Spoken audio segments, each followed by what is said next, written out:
Tahukah kalian bahwa ada beberapa tempat di dunia ini yang dijuluki kota mati? Sebutan ini ditujukan pada beberapa kota yang telah ditinggalkan oleh penghuninya. Salah satu kota mati yang dapat dijumpai di Indonesia adalah Marina City, yaitu sebuah kota di Pulau Batam. Marina City dahulu amat ramai karena terkenal sebagai pusat judi di Indonesia. Namun, sejak pemerintah menetapkan larangan kegiatan judi, perekonomian Marina City menjadi mati. Kondisi ini membuat kota Marina City ditinggalkan penduduknya dan akhirnya menjadi kota mati. Tahapan perkembangan Marina City yang semula ramai menjadi kota mati dapat kita pelajari dalam teori perkembangan kota. Nah, bagaimanakah struktur keruangan dan perkembangan kota? Mari kita simak pembahasannya dalam video pembelajaran ini. Definisi kota. Kota atau kawasan perkotaan adalah kawasan yang kegiatan utamanya bukan pertanian, melainkan kawasan tempat permukiman, pusat pelayanan pemerintahan, pusat pelayanan sosial, dan pusat kegiatan ekonomi. Berikut adalah beberapa contoh pusat pelayanan di kota. Pusat pelayanan pemerintahan yang berupa kantor-kantor pemerintah, seperti kantor bupati, wali kota, gubernur, hingga presiden. Pusat pelayanan sosial yang berupa pelayanan pendidikan, seperti perguruan tinggi.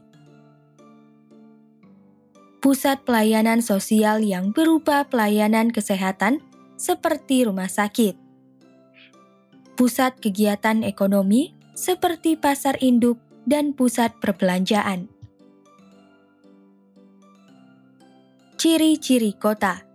Suatu wilayah dapat dikategorikan sebagai kota apabila wilayah tersebut memiliki ciri-ciri fisik dan non-fisik sebagai berikut. Ciri-ciri fisik kota. Terdapat dua ciri fisik kota sebagai berikut. Pertama, ketersediaan lahan di wilayah kota terbatas karena banyaknya jumlah penduduk. Tingginya populasi penduduk di kota menciptakan tingginya permintaan terhadap lahan untuk mendirikan bangunan. Akibatnya, pendirian bangunan di kota banyak dilakukan secara vertikal dan jarak antar bangunannya sempit. Pembangunan secara vertikal dilakukan dengan membangun gedung-gedung tinggi. Sementara itu, jarak antar bangunan yang sempit menyebabkan rumah-rumah di kota cenderung memiliki halaman yang terbatas. Kedua, ketersediaan sarana umum di kota terbilang banyak, karena banyaknya jumlah penduduk yang membutuhkannya. Fasilitas umum membutuhkan population threshold atau jumlah minimum penduduk agar kinerja fasilitas umum tersebut dapat optimal. Kota dengan populasi penduduk yang tinggi membuat terpenuhinya population threshold, sehingga makin banyak fasilitas umum yang tersedia. Sarana umum yang banyak terdapat di kota, antara lain pusat pemerintahan, tempat parkir, pasar, tempat rekreasi, dan tempat olahraga. Contohnya, berdasarkan data dari Badan Pusat Statistik pada tahun 2015, Provinsi DKI Jakarta yang terdiri atas 5 wilayah kota madya memiliki 130 rumah sakit umum. Sementara itu, Provinsi Nusa Tenggara Timur yang terdiri atas 1 kota madya dan 21 kabupaten hanya memiliki 40 rumah sakit umum. Ciri-ciri non-fisik kota. Terdapat 4 ciri non-fisik kota sebagai berikut. Pertama, mata pencarian penduduk kota didominasi oleh sektor non-agraris. Mata pencarian tersebut terdiri atas berbagai macam, antara lain karyawan, wira swasta, buruh, aparatur sipil negara atau ASN, dan pedagang. Contohnya, berdasarkan data tahun 2014, sebanyak 25,67% penduduk kota Jakarta memiliki mata pencarian sebagai karyawan. Kedua, penduduk kota memiliki hubungan sosial berupa Gesellschaft atau petembayan. Gesellschaft adalah istilah yang diperkenalkan oleh Ferdinand Tönnies, yaitu seorang ahli sosiologi dari Jerman. Anggota Gesellschaft memiliki hubungan yang bersifat sementara, karena hanya disatukan oleh sebuah pemikiran rasional yang sama. Contohnya adalah interaksi penduduk kota dalam kegiatan jual-beli di pusat perbelanjaan.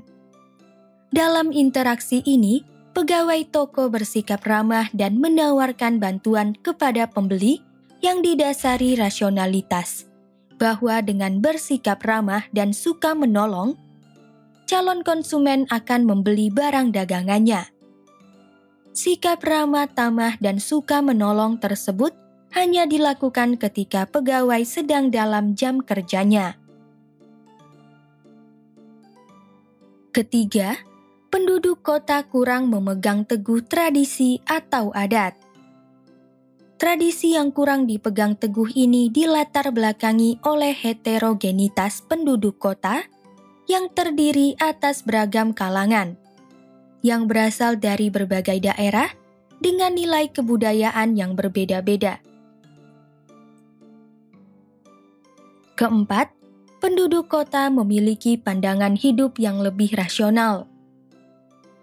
Penduduk kota memutuskan segala sesuatu berdasarkan akal sehat yang didukung oleh ilmu pengetahuan, data, dan fakta. Setelah mempelajari ciri-ciri kota, kita akan mempelajari struktur ruang kota. Struktur ruang kota. Struktur ruang kota dipengaruhi oleh beragamnya pola penggunaan lahan. Beberapa ahli mengemukakan 3 teori tentang struktur ruang kota, yaitu teori konsentris, teori sektoral, dan teori inti ganda. Pertama, teori konsentris atau concentric theory. Teori konsentris adalah teori struktur ruang kota yang dikemukakan oleh Ernest W. Burgess, yaitu seorang ahli sosiologi dari Kanada. Teori konsentris lahir berdasarkan penelitian Burgess di kota Chicago, Amerika Serikat pada tahun 1920. Teori konsentris menyatakan bahwa struktur ruang kota berkembang ke segala arah dengan bentuk melingkar. Zona peralihan atau transition zone. Zona peralihan berfungsi sebagai wilayah dengan penggunaan lahan untuk kegiatan campuran. Artinya, lahan di area ini digunakan untuk berbagai kegiatan, seperti niaga, perumahan, dan industri.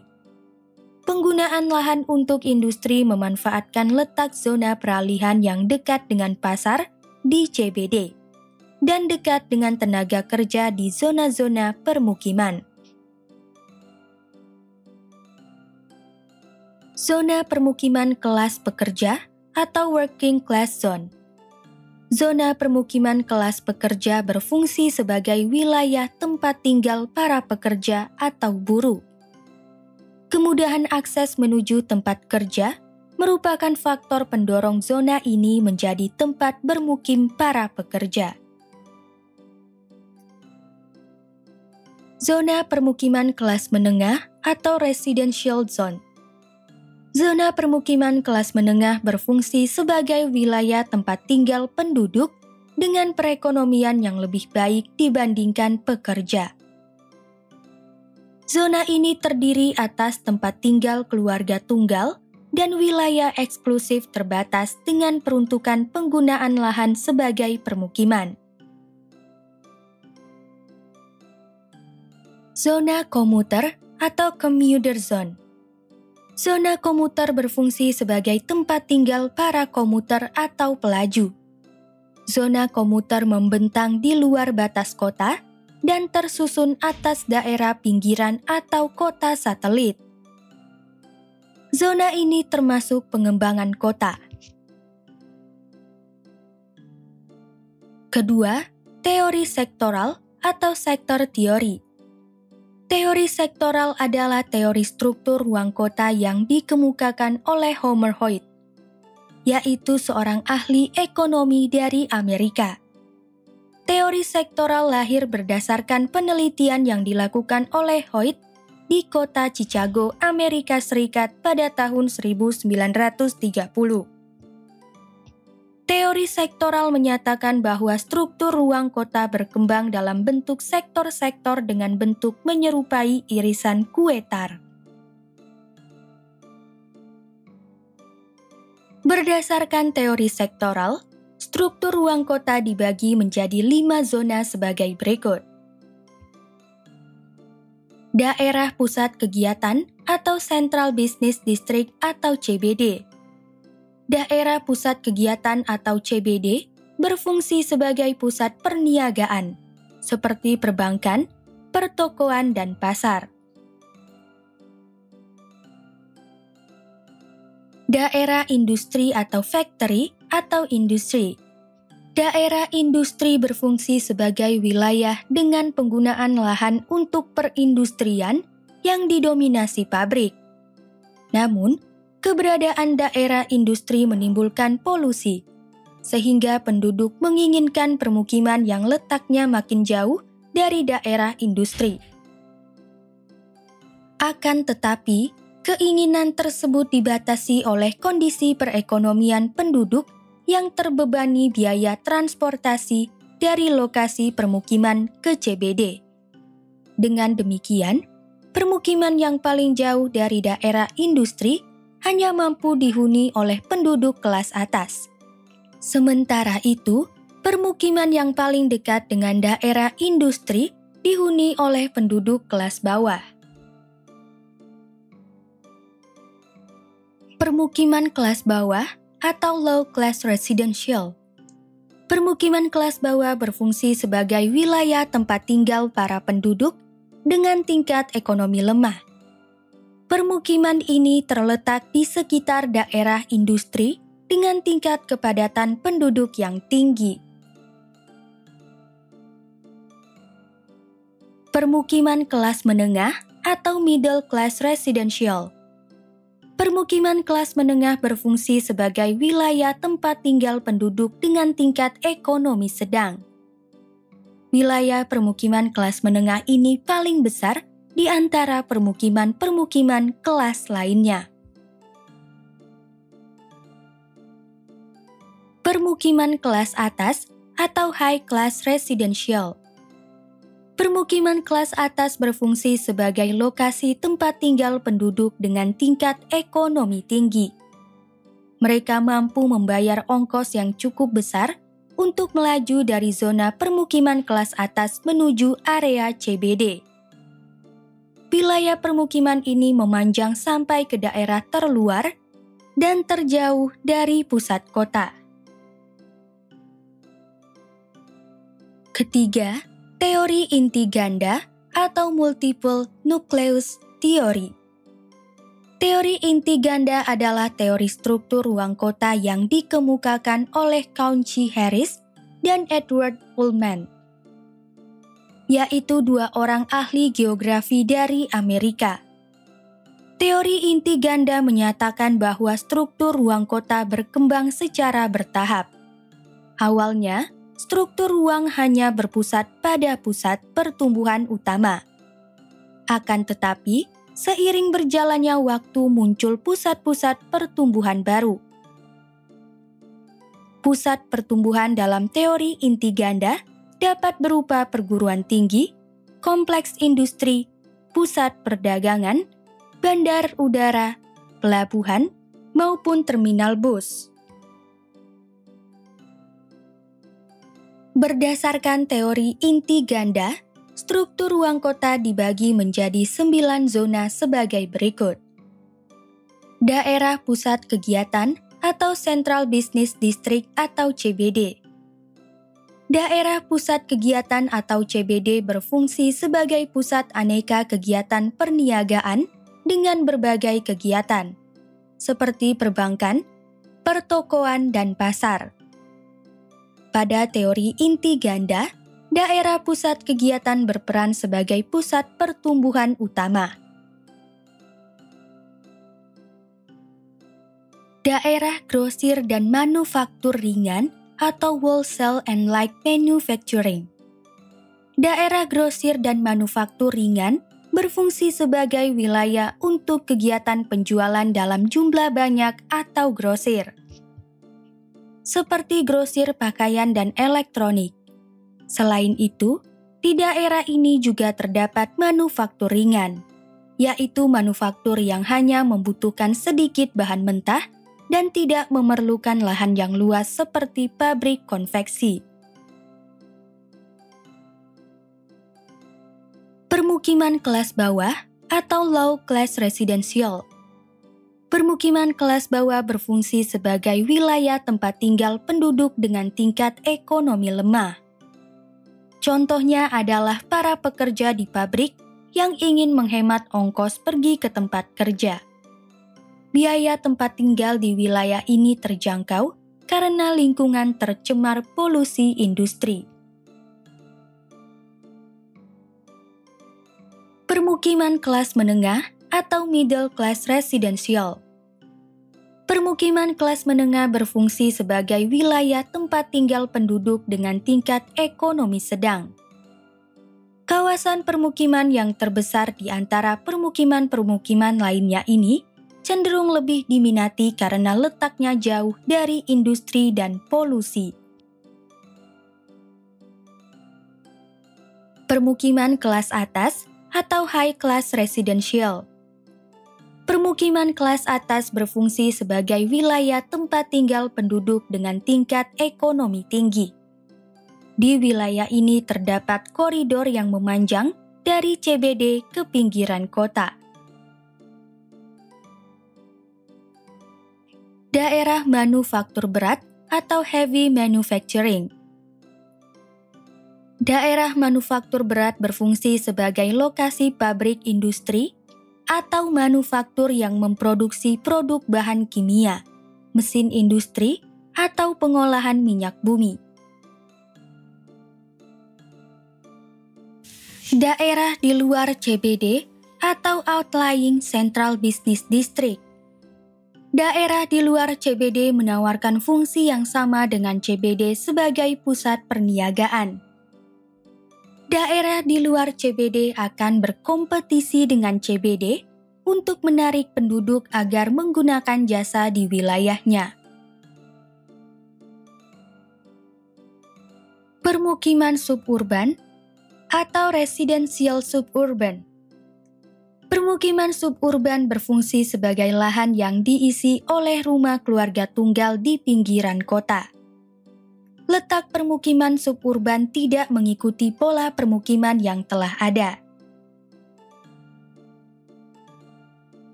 Daerah industri suburban atau industrial suburb. Daerah industri suburban berfungsi sebagai lokasi industri yang terletak di pinggiran kota. Letak lokasi ini biasanya tidak mengandalkan akses terhadap kereta api, tetapi truk. Kondisi struktur ruang kota tidak serta-merta terbentuk begitu saja, tetapi mengikuti tahapan-tahapan perkembangan kota. Tahapan-tahapan perkembangan kota. Kondisi suatu kota tidaklah statis. tetapi terus berkembang. Banyak teori tentang perkembangan kota yang dikemukakan oleh para ahli. Namun, pada pembelajaran ini hanya ditampilkan 2 teori perkembangan kota, yaitu teori Thomas Griffith Taylor dan Lewis Mumford. Pertama, teori Thomas Griffith Taylor. Ahli geografi dari Inggris ini menyatakan bahwa terdapat 4 tahapan perkembangan kota, yaitu stadium infantil, stadium juvenile, stadium mature, dan stadium senile. Tahap stadium infantil. Pada tahap pertama ini tidak tampak batas yang jelas antara kawasan permukiman dan kawasan perdagangan di wilayah kota. Bangunan yang ada masih tidak teratur atau tersebar secara acak. Tahap stadium juvenile. Pada tahap kedua ini tampak adanya pemisahan antara kawasan permukiman dan kawasan perdagangan di wilayah kota. Pertokoan mulai mengelompok di bagian tertentu di wilayah perkotaan. Pada tahap ini, mulai muncul pabrik di kota. Tahap stadium mature. Pada tahap ketiga ini mulai tampak penataan ruang wilayah yang baik di wilayah kota dengan pemisahan antara kawasan permukiman dan kawasan perdagangan. Selain terjadi pembentukan wilayah baru di pinggiran wilayah kota, pada tahap ketiga ini juga mulai terbentuk kelas permukiman berupa permukiman kelas rendah, permukiman kelas menengah, dan permukiman kelas atas. Tahap stadium senile. Pada tahap ini, perkembangan wilayah kota terhenti. Beberapa wilayah kota mengalami kemunduran yang ditandai dengan merosotnya kondisi ekonomi. Hal ini dapat dilihat dari menurunnya pendapatan wilayah. Sementara itu, kemunduran pembangunan dapat dilihat dari maraknya pembongkaran, penggusuran, dan pemindahan bangunan di kota. Kedua, teori Lewis Mumford. Ahli sosiologi dari Amerika ini menyatakan bahwa terdapat 6 tahapan perkembangan kota, yaitu eopolis, polis, metropolis, megapolis, trinopolis, dan nekropolis. Tahap eopolis. Pada tahap pertama ini, beberapa kegiatan perekonomian yang utama adalah pertanian, pertambangan, dan perikanan yang berkembang secara teratur menuju kehidupan kota. Pada tahap ini, pasar mulai terbangun sebagai pusat perdagangan. Tahap polis. Pada tahap kedua ini, wilayah kota sudah mulai terbentuk dengan terjadinya asosiasi desa. Namun, sebagian penduduknya masih bekerja di sektor agraris. Secara perlahan, sebuah komunitas tumbuh di sekitar wilayah inti, yaitu pusat pemerintahan dan lembaga lain seperti pasar. Tahap metropolis. Pada tahap ketiga ini, wilayah kota mulai mengarah kegiatan industri. Selain itu, kota mampu memberikan pengaruh ke wilayah di sekitarnya. Hal ini dicirikan dari spesialisasi perdagangan yang dilihat dari surplusnya produk-produk regional. Tahap megapolis. Pada tahap keempat ini, kota-kota saling bergabung membentuk sistem perkotaan yang lebih besar daripada metropolis. Akibatnya, terjadi keragaman budaya, migrasi dari semua wilayah, dan ekspansi industri. Tahap tiranopolis. Pada tahap kelima ini, kota mengalami kondisi yang memburuk, seperti timbul banyak kekacauan, kemacetan lalu lintas, dan tingginya kriminalitas. Kondisi tersebut terjadi karena banyaknya urbanisasi, sehingga jumlah penduduk kota menjadi terlalu banyak. Seiring berjalannya waktu, lingkungan kota yang memburuk menyebabkan penduduk pindah ke pedesaan atau ke kota lain. Tahap nekropolis. Pada tahap ke-6 ini, kondisi kota yang memburuk terus berlangsung. Akibatnya, penduduk kota berbondong-bondong meninggalkan kota tersebut, sehingga kota berubah menjadi kota hantu atau ghost town, atau kota mati atau dead town. Kesimpulan, kota adalah kawasan yang memiliki kegiatan utama bukan pertanian, melainkan permukiman, pusat pelayanan pemerintahan, pusat pelayanan sosial, dan pusat kegiatan ekonomi. Struktur ruang kota dipengaruhi oleh pola penggunaan lahan di kota yang sangat beragam penggunaannya. Beberapa ahli mengemukakan beberapa teori tentang struktur ruang kota, yaitu sebagai berikut.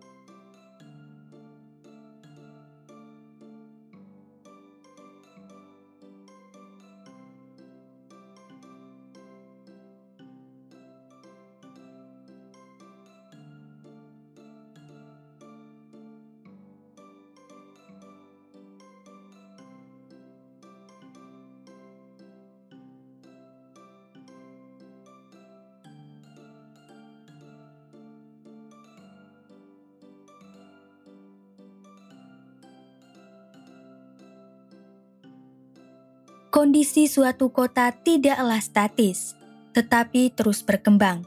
Ada banyak teori tentang perkembangan kota yang dikemukakan oleh para ahli. Pembelajaran ini hanya menjelaskan dua teori perkembangan kota, yaitu teori Thomas Griffith Taylor